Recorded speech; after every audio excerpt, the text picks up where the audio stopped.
Hello again. It is time for Chapter 5 of The Borrowers by Mary Norton. We've met the borrowers and found out that they have been seen, which is not a good thing for the borrowers. So we're going to find out what happens next. Chapter 5. Arrietty had not been asleep. She had been lying under her knitted coverlet, staring up at the ceiling. It was an interesting ceiling. Pod had built Arrietty's bedroom out of 2 cigar boxes, and on the ceiling lovely painted ladies dressed in swirls of chiffon blew long trumpets against a background of blue sky. Below there were feathery palm trees and small white houses set about a square. It was a glamorous scene, above all by candlelight. But tonight Arrietty had stared without seeing. The wood of a cigar box is thin, and Arrietty, lying straight and still under the quilt, had heard the rise and fall of worried voices. She had heard her own name. She had heard Homily exclaim, "Nuts and berries, that's what they eat!" And she had heard, after a while, the heartfelt cry of, "What shall we do?" So when Homily appeared beside her bed, she wrapped herself obediently in her quilt, and padding in her bare feet along the dusty passage, she joined her parents in the warmth of the kitchen. Crouched on her little stool, she sat clasping her knees, shivering a little and looking from one face to another. Homily came beside her, and kneeling on the floor, she placed an arm around Arrietty's skinny shoulders. "Arrietty," she said gravely, "you know about upstairs?" "What about it?" asked Arrietty. "You know there are 2 giants." "Yes, Arrietty. Great Aunt Sophie and Mrs. Driver." "That's right," said Homily. "And Crampfurl in the garden." She laid a roughened hand on Arrietty's clasped ones. "You know about Uncle Hendry." Arrietty thought a while. "He went abroad," she said. "Emigrated," corrected Homily, "to the other side of the world, with Aunt Lupe and all the children, to a badger set, a hole in a bank, under a hawthorn ledge. Now, why do you think he did this?" "Oh," said Arrietty, her face alight. "To be out of doors, to lie in the sun, to run in the grass, to swing on twigs like the birds do, to suck honey?" "Nonsense, Arrietty!" exclaimed Homily sharply. "That's a nasty habit. And your Uncle Hendry's a rheumatic sort of man. He emigrated," she went on, stressing the word, "because he was seen." "Oh," said Arrietty. "He was seen on the 23rd of April, 1892, by Rosa Pickhatchet on the drawing-room mantelpiece, of all places," she added suddenly in a wondering aside. "Oh," said Arrietty, "I have never seen nor heard. No one has never seen fit to tell why he was on the drawing-room mantelpiece in the first place. There's nothing on it, your father assures me, which cannot be seen from the floor, or by standing sideways on the handle of the bureau and steadying yourself on the key. That's what your father does if he ever goes into the drawing-room." "They said it was a liver pill," put in Pod. "How do you mean?" asked Homily, startled. "A liver pill for Lupe." Pod spoke wearily. "Someone started a rumor," he went on, "that there were liver pills on the drawing-room mantelpiece." "Oh," said Homily, and looked thoughtful. "I never heard that. All the same," she exclaimed, "it was stupid and foolhardy. There's no way down except by the bell pull. She dusted him, they say, with a feather duster, and he stood so still alongside a Cupid that she might never have noticed him if he hadn't sneezed. She was new, you see, and didn't know the ornaments. We heard her screeching right here under the kitchen, and they could never get her to clean anything much after that. That wasn't chairs or tables, least of all the tiger-skin rug." "I don't hardly never bother with the drawing-room," said Pod. "Everything got its place like, and they see what goes. There might be a little something left on a table or down the side of a chair, but not without there's been company. And there's never no company, not for the last 10 or 12 years. Sitting here in this chair, I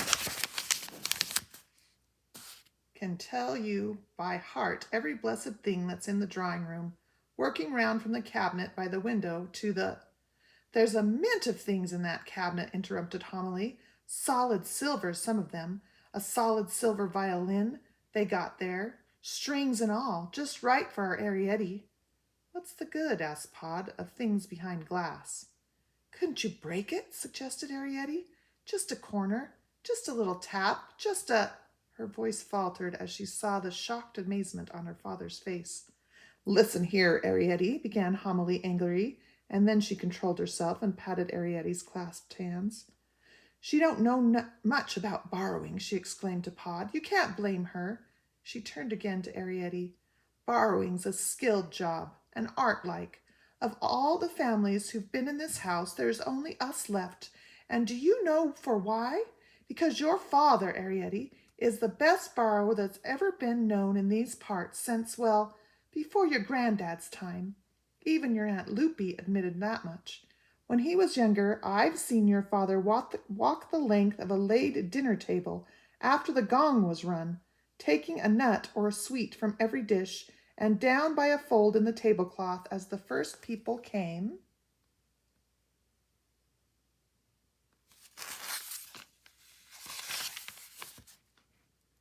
In at the door. He'd do it just for fun, wouldn't you, Pod? Pod smiled wanly. There wasn't no sense in it, he said.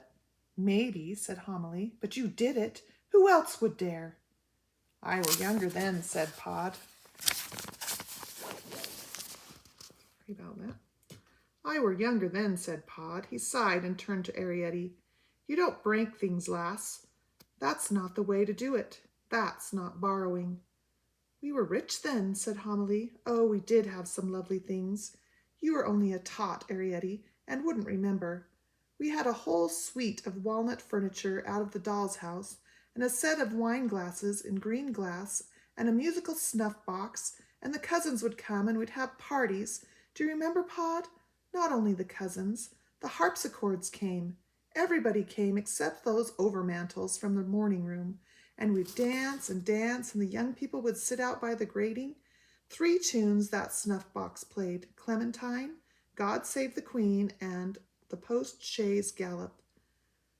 We were the envy of everybody, even the Overmantels. Who were the Overmantels? Asked Arietti.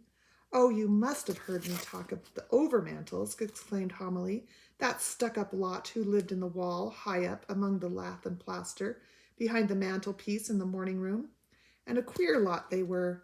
The men smoked all the time because the tobacco jars were kept there, and they'd climb about and in and out of the carvings of the overmantel, sliding down pillars and showing off.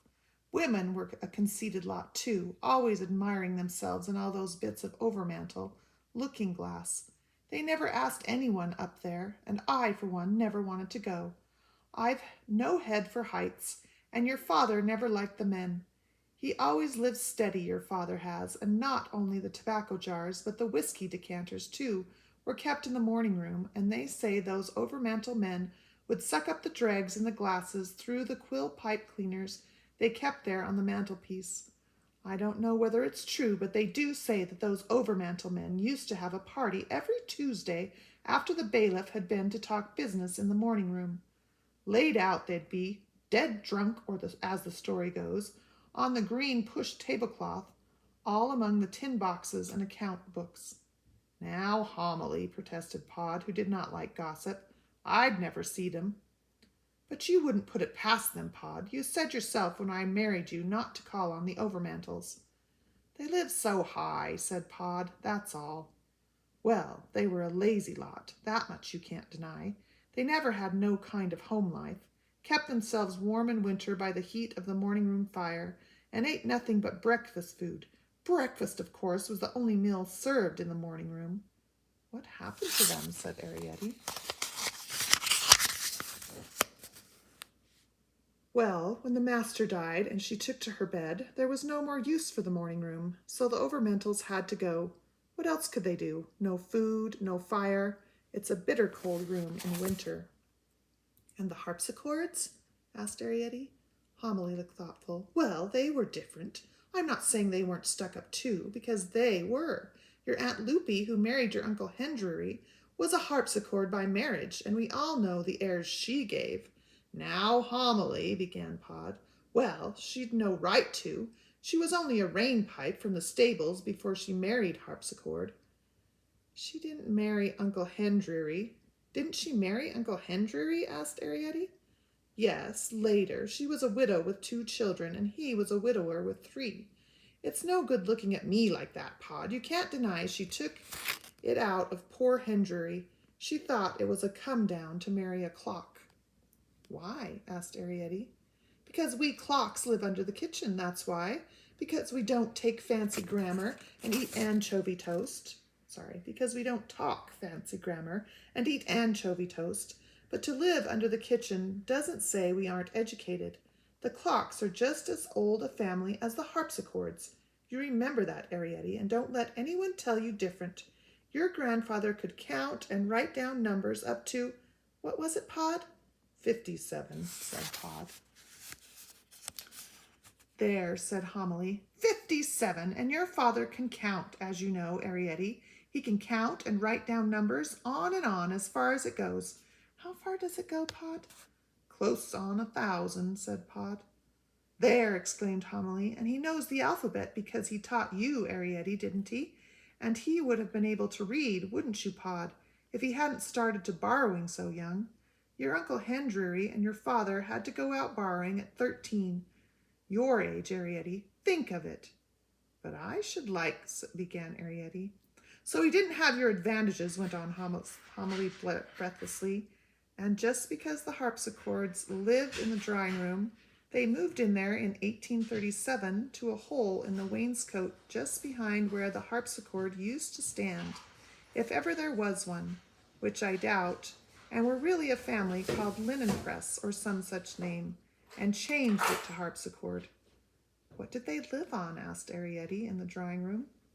Afternoon tea, said Homily. Nothing but afternoon tea. No wonder the children grew up peaky. Of course, in the old days it was better, muffins and crumpets and such, and good rich cake and jams and jellies. And there was one old harpsichord who could remember syllabub of an evening. But they had to do their borrowing in such a rush, poor things. On what days when the human beings... Where's your coach? Second. Sat all afternoon in the drawing room, the tea would be brought in and taken away again without a chance of the harpsichords getting near it. And on fine days it might be taken out into the garden. Loopy has told me that sometimes there were days and days when they lived on crumbs and on water out of the flower vases, so you can't be too hard on them. Their only comfort, poor things, was to show off a bit and wear evening dress and talk like ladies and gentlemen. Did you ever hear your Aunt Loopy talk? Yes, no, I can't remember. Oh, you should have heard her say, parquet. That's the stuff the drawing room floor is made of. Parquet, parquet, she'd say. Oh, it was lovely. Come to think of it, your Aunt Loopy was the most stuck-up of them all. Arrietty's shivering, said Pod. We didn't get the little maid up to talk about Aunt Loopy.